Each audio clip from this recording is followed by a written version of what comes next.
Oh, Pajeet, oh my God. This is bad. Tonight, I'm doing a reading at the Long Island State Veterans Home in Stony Brook. Okay. For me, it is an honor and a privilege to be able to share my gift with the men and women who served our country. Let's give a warm Long Island State Veterans Home welcome to Teresa Caputo. Hi. Thank you. Teresa, first, welcome to the Long Island State Veterans Home. Thank you for having me. We are all proud that you're here with us. We are so grateful and appreciate all your support for our veterans. We are so proud to be chosen as your charity of choice this year. And just want to give you just a thank you. Well, I actually consider it an honor and a privilege to be here. I only just lost my grandfather within the past year, and he was a World War II veteran. And I've been wanting to do this for a very long time. I don't know how this is gonna go because usually when I do groups, I usually don't know that they were a veteran or even if their loved one that have departed served our country as well. So I feel that tonight is going to be the experience for each and every one of you that there truly is more to life than just here in the physical world, but more importantly, that your loved ones are with you and that they are safe and at peace, and that is it. So I just invite each and every one of you to sit back, relax, enjoy, embrace, but most importantly, witness the most amazing and beautiful messages from your loved ones this evening.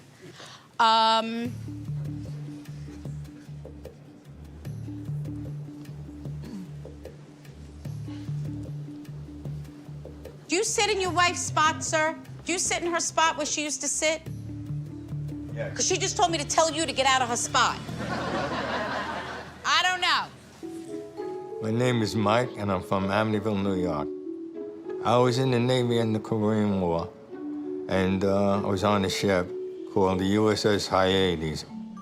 Actually, today's my birthday, and I came here because I really didn't know where I was going. My daughter wanted to surprise me. She said I would like it. He thought he was going somewhere else. Oh, you thought you were going? Where did you think you were going? I can I sing. don't know, last I year. can sing. Would you like me to sing? You want to? Go ahead. Not a good singer. I only have a couple of talents. Do you actually hear your wife call your name? Or call you? So I go, oh, you call your husband? She goes, yeah, I gotta yell at him all the time, Teresa, because he doesn't pay attention sometimes. So do you sometimes feel that you hear her voice or you hear her telling you what to do, or? She tells me what to do all the time. Perfect. Know that you're not crazy. Know that that's real. I'm crazy. I think it's more common than not that people actually hear their loved ones call their name. Do you make yourself breakfast every morning? Yes. And you talk to your wife? I talk to her when I go to bed. She hears you.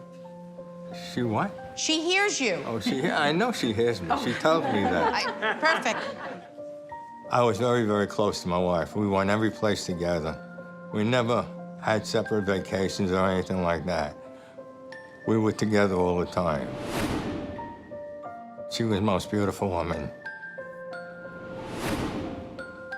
I was gifted with, and I love her very much. She passed away, and at night I keep talking to her, and she keeps answering me, and which is amazing. She says, and you tell him I am just as beautiful as the picture that he looks at. I You know used to that. look at your wedding picture? Yes, I do. She looks just like that. She told me that you were married 50 years. Yes, well, we were seeing each other for actually 52 and a half years. I lost my wife in complications due to surgery. And I miss her so much. I really do. She says you say how much you miss her and that you wouldn't do anything over again. That's right. She Exactly says, I right. feel the same way. She says, I would not have changed not one thing in our life. I really appreciate that very much because everything I do, right, I feel that her soul is with me. It was a great birthday, it really was. Mike did remind me of Gramps. I mean, just being there that whole day reminded me of my grandfather. and I was very proud to be there. I always say, you know, there are no such things as coincidences on how things happen and the timing, because today is the anniversary of the day that I actually saw my grandfather alive. So I do feel that things do really happen for a reason. Well, is there someone that's actually wearing, someone that was cremated and someone is wearing someone's cremains? Who's that? You had the cremains with you? No. And where did the cremains come in? Actually, my mother told me to bring them. My name is Scott. I'm from Centereach. I was in the Air Force 4 years ago. I got out after 6 years of service. I was in from September 2004 till May of 2010. Okay, where does the young female come in? My sister. Your sister. Is that the cremains that you have? I came tonight hoping to get a little closure. That's one thing I've been having a hard time with. My sister Melissa was 3.5 years older than me. She was always extremely smart. She was a hairstylist, so she was very into fashion and very up to date with all that stuff, but she was always bubbly. But if you crossed her, she had that attitude when she needed it. Does your mom still have your sister's clothing? That's it? I bought it for her when I was in basic. Perfect. So you're wearing her sweatshirt that you gave her? Mm-hmm. So you're not the easiest person to read, sir. I'm just saying. How do you connect with the blood disorder? She died of cancer that didn't create red blood cells.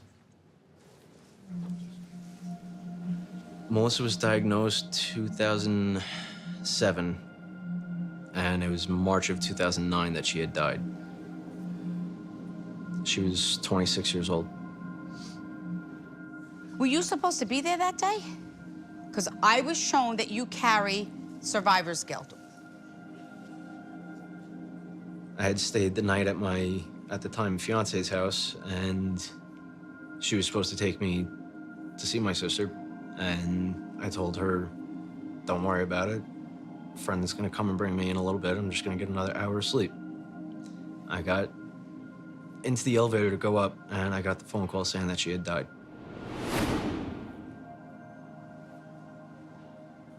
I know there was nothing I could have done, but feeling like I should have been there.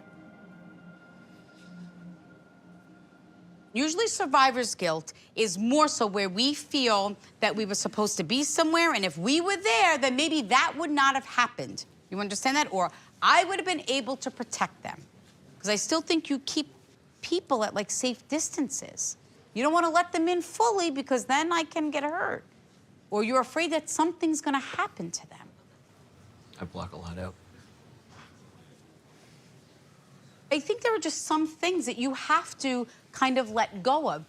And by letting part of those walls down and allowing those wounds to heal, doesn't make us vulnerable. It makes us better. To a point, I feel like it helped. I mean, it definitely validates even more that I know she's there. I know that she's always with me. But I don't know if I'll ever get that full closure. I do consider it an honor and a privilege to channel spirit, but I want to thank you for giving me that opportunity, and more importantly, for sharing my gift for everything that you have done for us and for our country. And I thank you, and may God bless each and every one of you. Thank you. Thank you. It meant everything to me to be able to go to this veterans home and to share my gift with them.